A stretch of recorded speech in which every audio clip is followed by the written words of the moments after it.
happening, my beautiful people? My name is Mike LaBelle and welcome back to another top 5. And today we're looking at the top 5 super subs. Players you bring off the bench that work for you.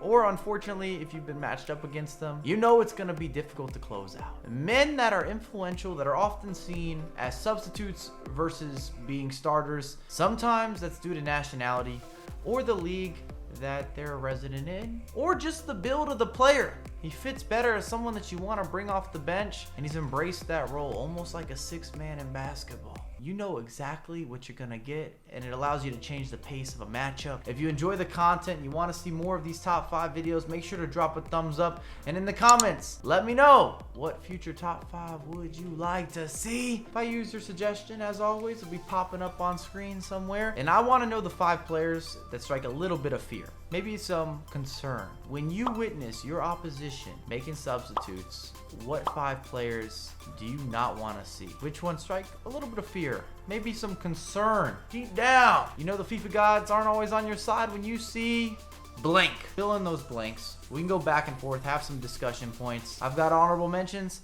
I've got a top 5. Let's talk about it. Yeah, boy, I'm hitting a drum roll. First up on my list of honorable mentions, the standard, the normal, the rare gold Aubameyang. This card is meant to disrupt the meta. You're not gonna be happy. He comes in the game, he's 6'2", size is there, all the pace in the world, and he fits the meta. You know he's gonna score the cheese. He has that Ronaldo-esque vibe, at least as a super sub. Maybe because his stamina's not that great, 77. And if you don't have icons or a Premier League side, it's not going to be that easy to put Aubameyang into your starting 11. Plus, he does have that drawback of the stamina. And another reason that this is such a useful super sub is because he could play as an outside midfielder, he could play as a striker, especially if you're running 2 strikers, or he could be an outside cam. I would probably veer away from using him as a center attacking mid just because he's not known for some of his passing and the intricacies in general. He's not going to be a super agile player. He's more so someone that you want to get into a little bit of space, give him some room to run with, and even if you just put your head down and you truck stick, Aubameyang fits for that. Our second honorable mention is any of the informed Timo Werners, specifically the 88 or maybe the 87 if you have those in your locker, you have the red versions. They're much more common than seeing the 89 overall, just because you would have had to make such a big investment, and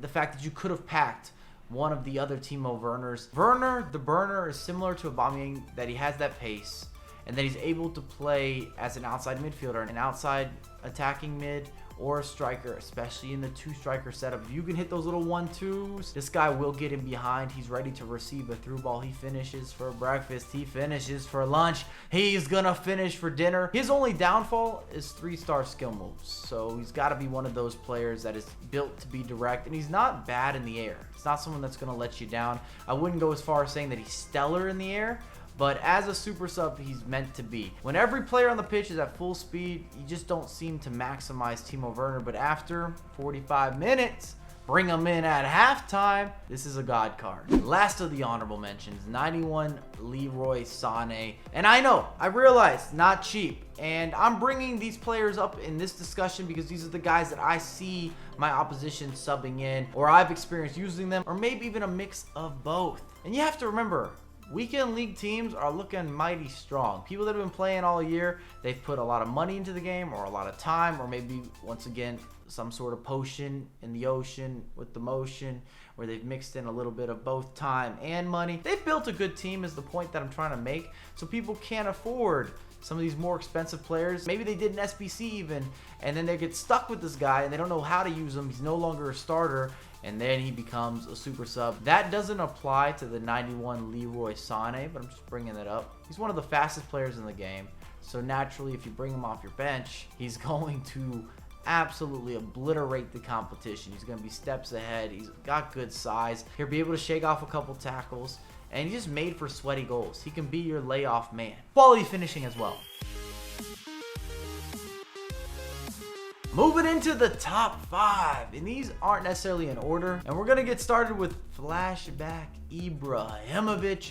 And half the people I play against have him as a starter that are using him. The other half definitely are bringing him off the bench. And this is due to what kind of budget you have and also the players you have to work with. We got icons or not so much, because Ibra's just difficult to get chemistry with. I prefer him as a starter, at least up to this point, but new cards are going to be released. He's got 5-star skill moves, 4-star weak foot, the best flashback card in the game, hands down. He's got all the size in the world, one of the best aerial pursuit players, or maybe even an aerial insurance. And when I say aerial insurance, if you don't know where to put the ball, just aim for Ibra's side of the pitch. I normally play IBRAHIMOVIĆ as an outside attacking midfielder. However, you can play him up top by himself. He will play nice if you want to give him a partnership, or if he's somewhere in the triangle of doom. You could even run him as a central cam because he has those skill moves and he's able to scoop past midfielders and defenders. He gives you the long shooting. I can just go on and on with superlative on superlative about how special Ibra is. Whether he is a starter or a super sub, he's going to make a difference. And I've used him plenty as both. The big question you have to ask yourself, the major question you have to ask yourself is, number one, can you link him? Number two, do you have a super substitute for Ibra? If you're running him as a starter, he has 71 stamina. That's really his only drawback. He's not going to last a full 90, at least not at full strength. Number 4, 88 overall, INAKI Williams. Oh, this card is a beast. 6'1", 93 jumping, and he is fast, like a taxi that's actually trying to hook it up for you, man. He's trying to save you money. You don't really run into too many taxis like that. Maybe it's a taxi under pressure. Maybe it's not a very good comparison. Maybe he's a rhino, just puts himself out there. Probably also a poor analogy. The point I'm making, he's got good size. He's got all the physical tools that you could ask for. And he's not just fast. He's really fast. He's really, really, really fast. And did I mention you're using him as a super sub? Other players on the pitch are starting to get tired. INAKI is rapid. 95 shot power. Only drawback, 3-star weak foot. But when you're using players as super subs, you can get past some of their inferior qualities. You don't notice them as much, whether that's a 3-star weak foot or a 3-star skill move situation, as opposed to if they were starters, and then maybe that comes up constantly where you can't shoot on his left with the consistency that you need, or you don't have the ability to use the La Croqueta in a key moment because he only has the 3-star skills. Not saying that applies to INAKI. I'm generalizing with some of those flaws that seem to be a standard with a few of the super subs. Might make him more of a super sub, a specialist in some regards. Next up, 87 overall, ALPHONSO Davies. You're going to see a theme.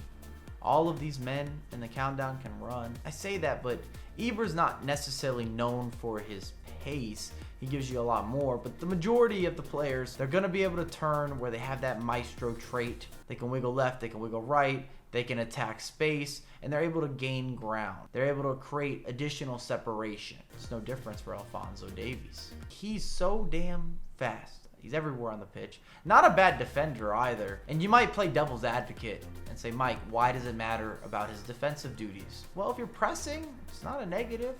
If you're trying to make a comeback in a game, his interceptions are a little higher than some of the players you could be using in that position, or his standing tackle, his sliding tackle. It matters. A little stat, but it's a nice little bonus. The point I'm making here, surprise you on the defensive end. And a lot of times, if you're issuing super subs, especially if you're issuing super subs early, it's because the game's not going how you anticipated. You needed to change something.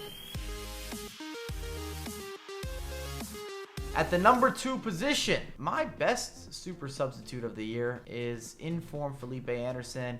And I'm not mad if you're using the 88 or the 87. This card, he makes a difference coming off the bench.